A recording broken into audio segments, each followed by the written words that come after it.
Butterfly flaps its wings one part of the planet, and on the other side of the planet, there's a tsunami. This is what I'm telling you. One little itty-bitty choice over here, 10, 15 years later, and there's a tsunami in your life. Either positive or negative. So what do you do about this? Okay, what do you do about each of these positive choices you're now going to take? Well, the first thing you need to do is to just have patience. Even though you don't see the results in the moment, you have to know that the compound effect has been ignited. And every choice you make ignites it and fuels it. And it will stretch itself out over 10, 15, 20 years before it reveals its results to you. Second trap. When you start to change the trajectory of your life, that change is subtle and very, very deceptive. For instance, let's say that you're on a plane in Los Angeles, California, and that plane is headed towards LaGuardia Airport in New York. And while that plane is on the tarmac, its nose is pointed directly at LaGuardia. If the nose of that plane is off by only 1 degree, let me show you how far 1 degree is. From here to here. Did you see that? From here to here. In other words, not much. By the time that plane, 1 degree off, flies across the United States, it'll be 150 miles or 240 kilometers off its intended target, 2 states away. So here's what happens, okay? Here's what happens in people's lives. They're one day going along. 10, 15, 20 years down the road, they end up looking at themselves in the mirror going, what happened? How did I get so fat?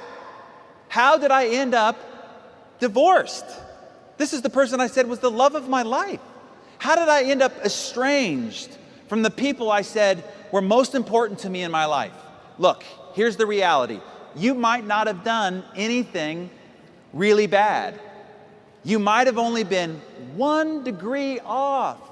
And that 1 degree traveled over 10, 15, 20 years, and now you're 150 miles or 240 kilometers off your intended target. So what do you do about this? Well, a plane has what's called a gyroscope in the nose. So it keeps itself on track. So no matter what happens, weather, traffic, it's redirected, the computer keeps locking on to its intended target. So it can fly all the way across the country and then hit the exact runway it wants to over on the other side of the continent because it has a gyroscope. So I'm going to show you a gyroscope you can use for your life before we finish up here. But I have to warn you, life on the ground looks a little bit more like this. Standing atop a double black diamond ski run. And let's say the goal at the bottom of the hill is a comfy chair, warm fire, and a cup of hot cocoa, okay? And if you just run right at it, what's going to happen? Yeah, it's going to get ugly, right? So what happens is you start off, and then you get hit by a mogul.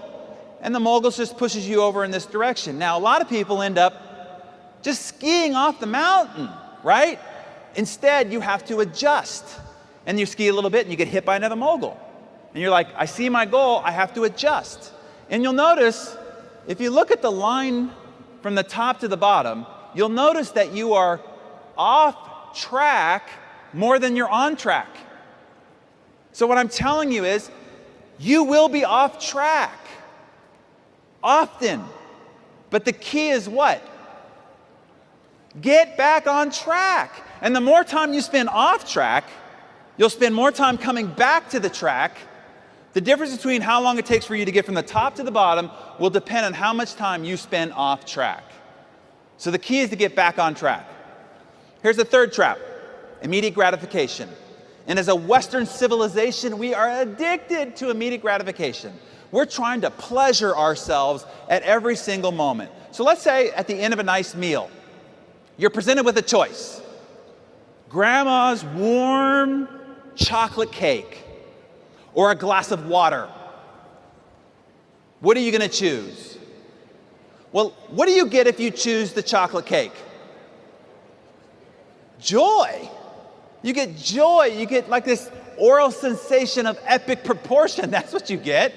What do you get if you choose the glass of water? Nothing. Bupkis. Does that translate? Nada.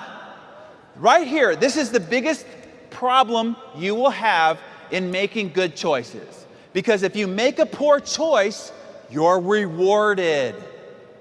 If you make a good choice, you get nothing.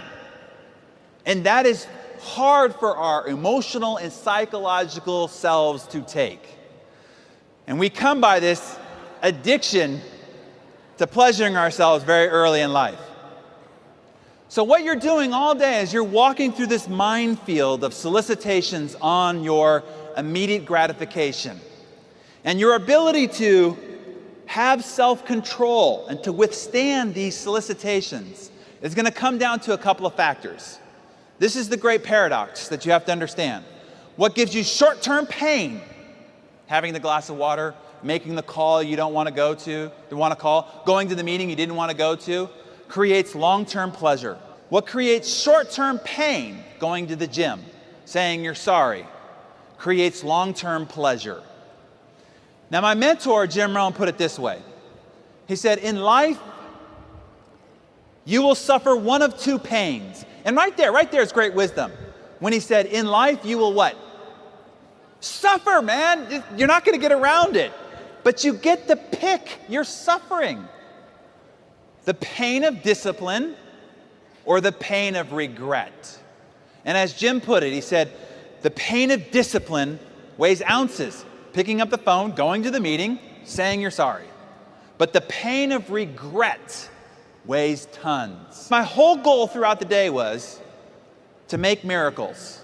And at the end of the day, I would just add up, how many miracles did I make today? Meaning, how many positive choices that I didn't want to make, but I made anyway, did I make today?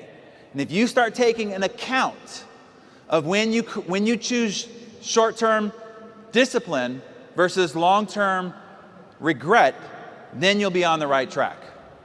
The last trap is this. What's easy to do, and everything I've talked to you about here is easy to do. The actual process of success is easy to do. Emotionally, it's very difficult. But the process is easy to do. It's easy to eat an apple a day, walk around the block for your good health, say you're sorry, make a moment of magic, pick up the phone and make phone calls, write thank you letters, drink glasses of water. All that's easy. That's the problem. It's also easy not to do. Because it's so easy, it's easily disregarded. You'll sit there and go, that's no big deal. And you won't do the easy things. And because you won't do the easy things, life will end up very hard for you. So realize there's a little bit of a trick in what's easy to do is the fact that it's also easy not to do. So I have a question for this intelligent audience. What do successful people and unsuccessful people have in common? Here's what they have in common, okay? They both hate to do what it takes to be successful. Successful people just do it anyway. You see, do I like getting up at 5 o'clock in the morning, leaving my warm embrace of my beautiful bride, to go put on running shoes, to go run out in the cold, dark morning? I do not like that. Do I like, at the end of a long, hard day, going into the gym and pushing around a bunch of lead weight with a bunch of hairy, sweaty guys? I do not like that. In the heat of an argument with my wife, when this time, maybe just this time, I know I'm right. Do I like saying, honey, you're right, I'm sorry? No, I do not like doing that. But why do I do these things? Because that's what it takes to be successful. You see, I think unsuccessful people find it very inspiring to learn that successful people hate this stuff too, but they just do it anyway. I walked into the gym a few months back and I went and checked in. And when I was walking away, the front desk person said, "Hey, have fun." I looked back and I said, what? She says, have fun. I was like, fun? You think I come here for fun? I hate this place. I've hated every day I've ever come in here. She says, but you're here a lot. You don't like it? I said, no, I hate it. But I come here for discipline. Muhammad Ali, the great world champion boxing star, right? He said, I hated every early morning workout I ever had in my entire career. But I loved being world champion. You don't have to like any of it, but you have to do it anyway. And when you do, you will separate yourself from everyone else. So get over the fact that you need to like it, okay? So, what follows choices? If we've got choices locked down, okay, I'm going to start making new choices. What has to happen after that? What has to happen after that is you got to get your butt off the couch, go out the front door, and make something happen. Behavior or action has to follow choices. So behavior, what you do with your choice, is the next line of code in the operating system. Here's the biggest problem about your choices. 95% of the choices you make are unconscious. You're not even making a choice about it. You're literally sleepwalking through your day. Most of our behavior that we've developed over time is unconscious to us. And so the first thing we need to do, I'll give you an example. Remember when you first learned to drive and you're trying to figure it out and you're like, okay, I have to put my hands at 10 o'clock and 2 o'clock and I got to look over my left indicator, my right mirror, the back mirror, this leg's got to do this leg's got to do this, and this hand's got to do this, and you got to do all these things simultaneously. You're like, I'll never learn how to drive, right? All you could do is think about all these things that had to happen simultaneously. Well, what about today? Today you can drive, have a conversation, eat. See, you don't have to think about it at all anymore. It has become an unconscious habit pattern. So the first thing that we need to do to change your behavior is we got to bring your awareness back to the behavior that you need to change. So I'll tell you when I first learned this. When I was 20 years of age, I got into the real estate business.